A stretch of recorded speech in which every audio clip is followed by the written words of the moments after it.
पहलगाम में हमले के बाद की परिस्थितियों में भारत सरकार पूरी तरह से अलर्ट है और प्रधानमंत्री नरेंद्र मोदी ने जो आर्मी है, जो फोर्स है, उसको फ्रीडम दे दी है। कहा है कि कंप्लीट ऑपरेशनल फ्रीडम दी जा रही है। और ऐसे में हमारे साथ भूतपूर्व आर्मी जनरल शंकर रॉय चौधरी जी हैं, उनसे बात करते हैं। आखिर सर, ये कंप्लीट फ्रीडम जो दी गई है, इसके क्या मायने समझे जाएं? कुछ नहीं समझते इसका मायने। कंप्लीट फ्रीडम का मतलब क्या है? उस पर जाके हमला कर सकते हैं, उस पर जाके हाफिज सईद को मार सकते हैं। तो कंप्लीट फ्रीडम का मायने मैं खुद नहीं समझता हूँ। अभी पार्लियामेंट्री सेशन बुलाया है, बहुत अच्छी बात है। तो इसका मतलब क्या है, लोग देखेंगे, सुनेंगे कि पूरी मुल्क क्या चाहती है। हाफिज सईद तो बहुत पुराना कातिल है। हाफिज सईद को क्या किया जा सकता है, इसके लिए अभी पूरी पार्लियामेंट को बुलाया गया है। प्रधानमंत्री जी से पूछेंगे या देश से पूछेंगे। अभी हमें, जो मैं समझता हूँ, अभी हमें क्या करना चाहिए। इसमें जो कहा गया है प्रधानमंत्री की ओर से कि मूड कैसा हो, टाइमिंग कैसी हो, टारगेट कैसा हो, इसके लिए पूरी तरह से ऑपरेशनल फ्रीडम है। तो ये किस तरह से हो सकता है? क्या कार्रवाई, चूंकि आप बहुत अनुभवी रहे हैं, ऐसे में जब खुली छूट मिले आर्मी को, तो वो किस तरह से रिएक्ट कर सकती है?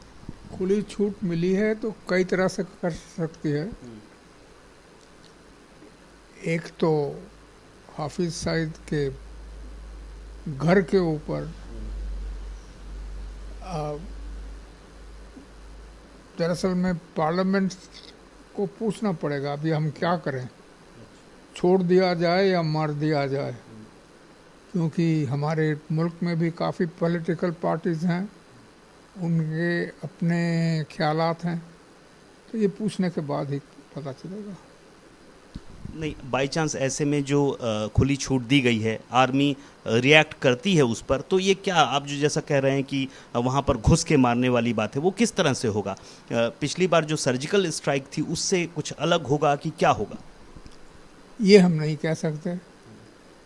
सर्जिकल स्ट्राइक के लिए एक तरीके से जो उस पर जाके हवाई जहाज़ से किया था।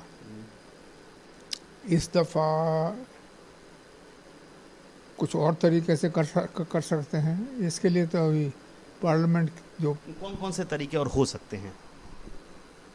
हवाई जहाज़ से मार सकते हैं, या घुसपैठिया अंदर भेज के उससे मार सकते हैं, या ड्रोन से मार कर। कई तरीके तो बहुत कुछ हैं अभी।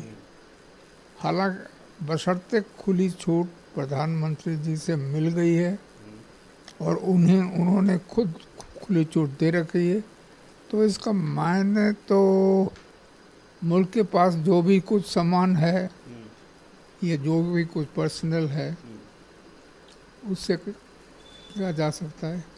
टेक्निकली तो अब काफ़ी एडवांस हो गई है, वॉरफेयर भी बहुत एडवांस हो रही है टेक्निकली। तो ऐसे में आपने कहा ड्रोन का इस्तेमाल किया जा सकता है, तो उसकी भी बहुत संभावनाएं क्या नज़र आ रही हैं आपको? ड्रोन्स की संभावना है, ज़रूर है। ये भी संभावना है ड्रोन्स के ज़माने में भी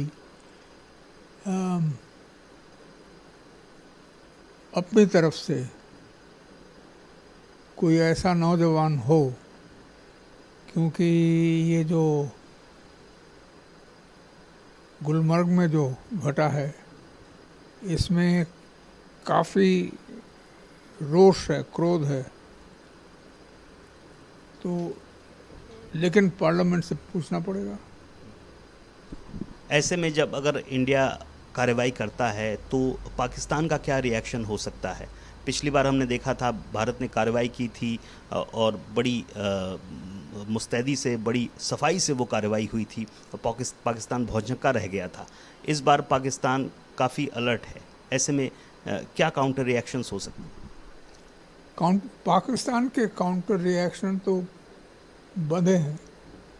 हिंदुस्तान के ऊपर कोई हमला करना, और हमला कई तरह से किया जा सकता है। हवाई हमला हो सकता है, या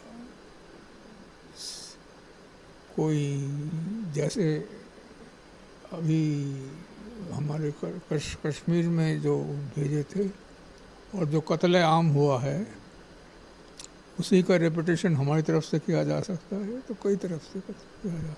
जितनी भी लड़ाइयाँ हुई हैं इससे पहले, पाकिस्तान को मुंह की खानी पड़ी है, एकदम हार हुई है। तो ऐसे में पाकिस्तान क्यों इस तरह से खुली लड़ाई तो वो लड़ नहीं सकता है, इसीलिए वो इस तरह से आतंकवादियों को भेज रहा है। और हमेशा धमकी देता है कि परमाणु बम एक धमकी के तौर पर इस्तेमाल कर रहा है। हाँ, परमाणु बम तो खैर छोड़ दीजिए, लेकिन उससे बेहतर होगा कोई अपने हमारी तरफ से कोई जवान या जवानों की टुकड़ी, जवानों की टुकड़ी को भेज के इसी तरीके से उसके ऊपर काउंटर जो उस पार में जो आतंकवादियों के ट्रेनिंग कैंप हैं वगैरह है, उसको ही मुख्य रूप से टारगेट किया जाएगा। वो तो खैर हो सकता है।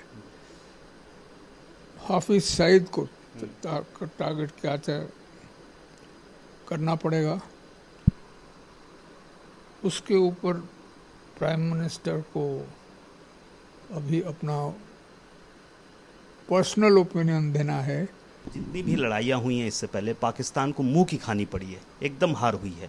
तो ऐसे में पाकिस्तान क्यों इस तरह से खुली लड़ाई तो वो लड़ नहीं सकता है, इसीलिए वो इस तरह से आतंकवादियों को भेज रहा है। और हमेशा धमकी देता है कि परमाणु बम एक धमकी के तौर पर इस्तेमाल कर रहा है। हाँ, परमाणु बम तो खैर छोड़ दीजिए, लेकिन उससे बेहतर होगा कोई अपने हमारी तरफ से कोई जवान या जवानों की टुकड़ी, जवानों की टुकड़ी को भेज के इसी तरीके से उसके ऊपर काउंटर जो उस पार में जो आतंकवादियों के ट्रेनिंग कैंप हैं वगैरह है, उसको ही मुख्य रूप से टारगेट किया जाएगा। वो तो खैर हो सकता है। हाफिज सईद को टारगेट क्या करना पड़ेगा।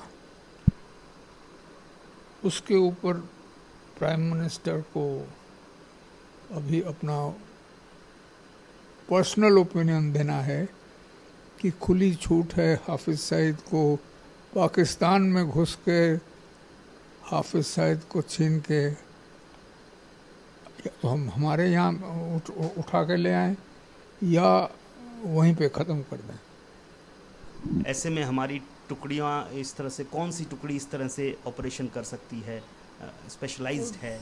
कोई फौजी टुकड़ी तो है ही, लेकिन फौज के अलावा जो हमारे दूसरे एजेंसी हैं वो कर सकते हैं। स्पेशल कमांडो, हाँ, कह सकते हैं। बिल्कुल, हमसे बात करने के लिए कि बहुत बहुत शुक्रिया।